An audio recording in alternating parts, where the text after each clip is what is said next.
in Kenya? The School of Law or the university you go to? You finish the university, yes. You go to the Kenya School of Law under the Council for Legal Education.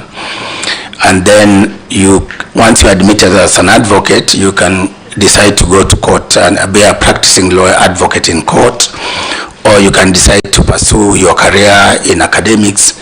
And so for me, when I finished my law school and I got admitted, I'd worked already for 1 year in a law firm. And then I worked, as I mentioned to you, in Parliament. And part of our work, which I was responsible for, was to do research into policies and legislations from when Kenya became independent. So we compiled that, what you call parliamentary policy and legislative briefs. So that's work I did for roughly 2 years.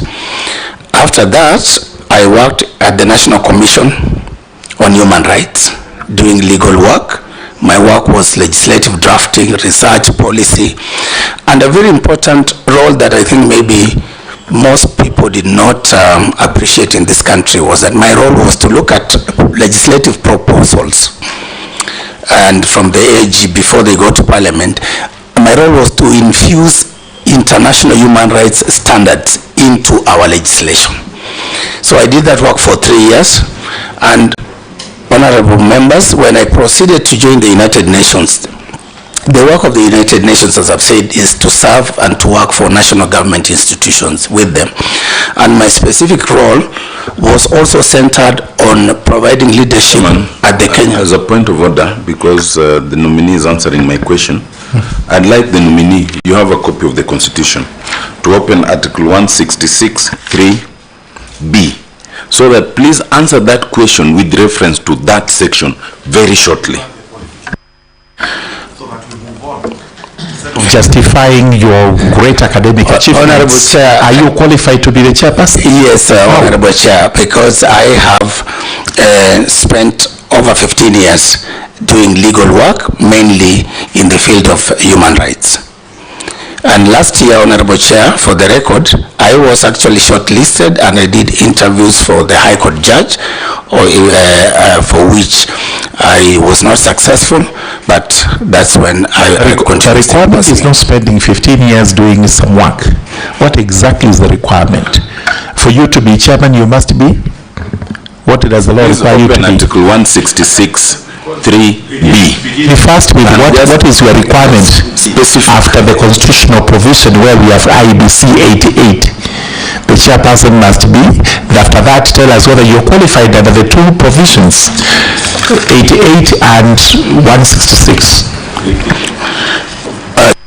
Chair and members, I am qualified because I'm a legal practitioner in the field of human rights and human rights law, with specialization in international human rights. Does 88 say the person qualifies to be chairperson if you're qualified to be a judge of the Supreme Court? I don't know, to be a judge of the Supreme Court. Chair, he has Article 166. Yes, look at so from there, go to Article 166, who is a judge of the Supreme Court, so that you can tie the two together and say, I'm qualified because Supreme Court, judge, Supreme Court requires. It's over.